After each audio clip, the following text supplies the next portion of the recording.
So how long did it take you when you got the job to actually meet Mr. Fayed, the boss? Right. So it was a procedure that they used there. So what we used to do is go down to his kind of residence and some offices he has on Hyde Park, a massive complex, three buildings all intertwined, and we call it the bubble. And it was in his residence block, and in there were really rich people that lived on all these floors. I think the first up to, if I can remember rightly, maybe the ninth floor. Then the next floor was Dodi Fayed's, and then the family had theirs, and they had the offices on top. But you had really well-known people, and not so well-known, but extremely rich people that had their flats there: one bedroom, two bedroom, three bedroom, four bedroom, and some of them they only went there 2 3 weeks a year, and they were fully staffed as well. But I mean, they were so super expensive. But we had like a little reception and a glass thing there.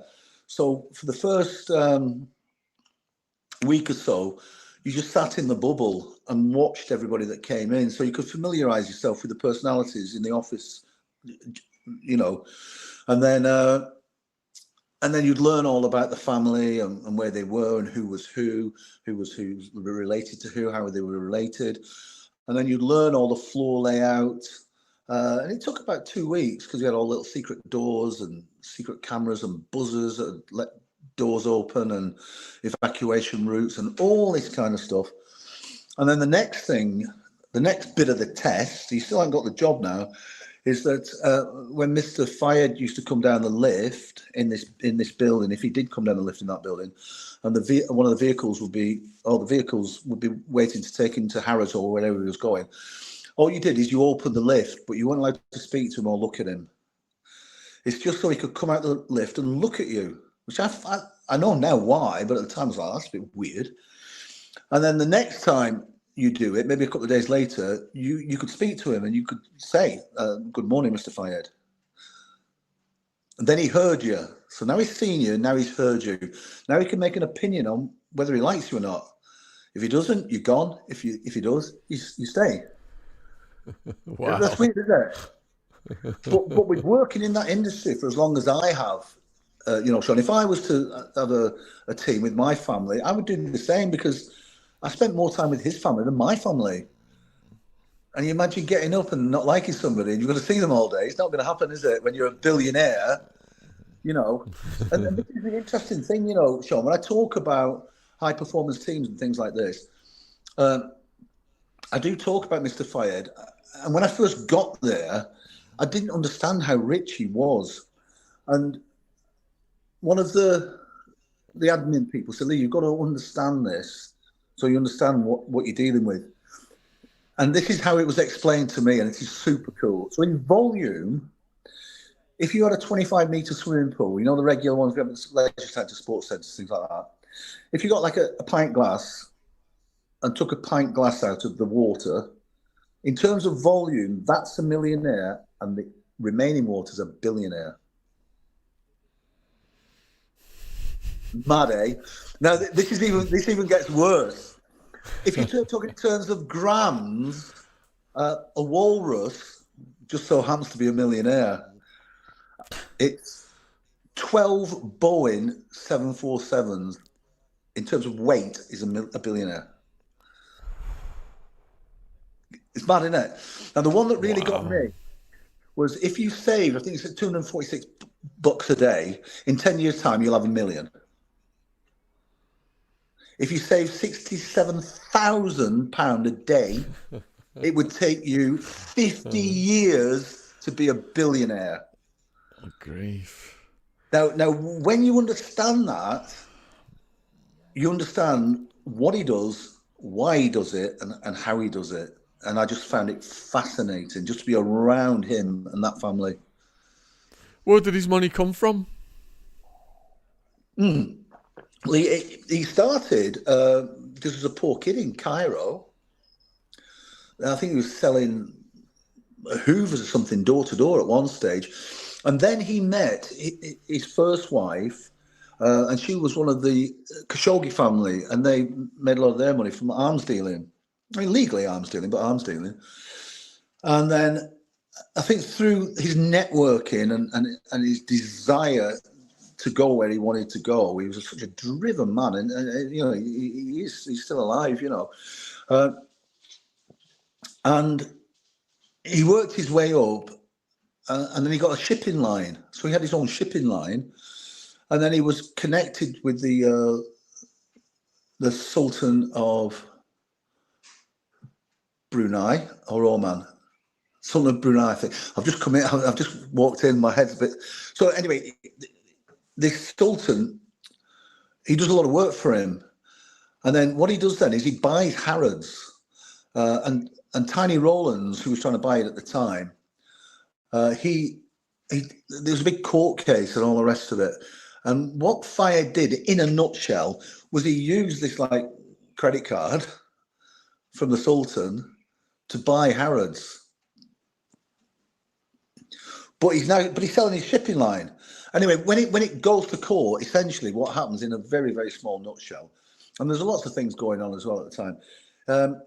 The Sultan goes to court and said, "Yeah, I don't have a problem with that. My money's his money. He didn't steal any money to do this. He would have my blessings, and he doesn't need to ask me." So then he gets thrown out, but they put a smear on him by saying, "Well, you didn't actually do anything wrong, but it was ungentlemanly." Is that a word? Ungentlemanly, I think is the word. Ungentlemanly, yes. Yeah. So that's enough for him to lose the royal seal of approval and everything. And that's why he couldn't get his passport. For some of the people listening who don't know the history of it, all his family were here. They all had a British residency, but they wouldn't give it him because of this one thing. And the amount of things he did for the local communities and the children's hospitals and things like that went unreported. And the people he employed and the money he brought into the UK, it just blew my mind. But then it went for the cash for questions thing, which I was involved with. And what he did, he started asking the MPs to ask questions in the House about why he hasn't got his passport, start lobbying people. And, you know, that's what he was doing. And they wouldn't ask the question, but he's paying them the money. And they're going on holidays, all paid for, to the Ritz in Paris and everything. But they're not asking the questions. So he had enough of this. And he went to the newspapers and said, "Right, you need to listen to this." And he just told it all. And it brought the government down.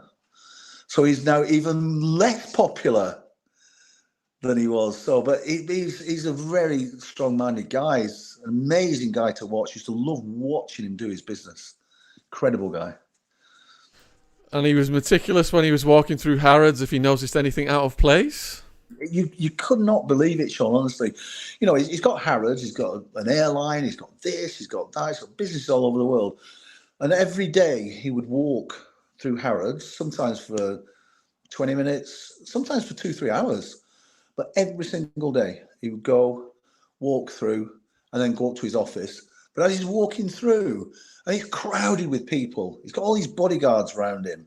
It's insane in Harrods, isn't it? It's a crazy place. And you'd see some dust. I remember one time, there's a bunch of umbrellas, and one was upside down in this umbrella thing. And he stops, and when he stops in these departments, they start flapping. And he says to the staff, "Get me the head of the department." Head of the department comes sweating like he knows something's wrong.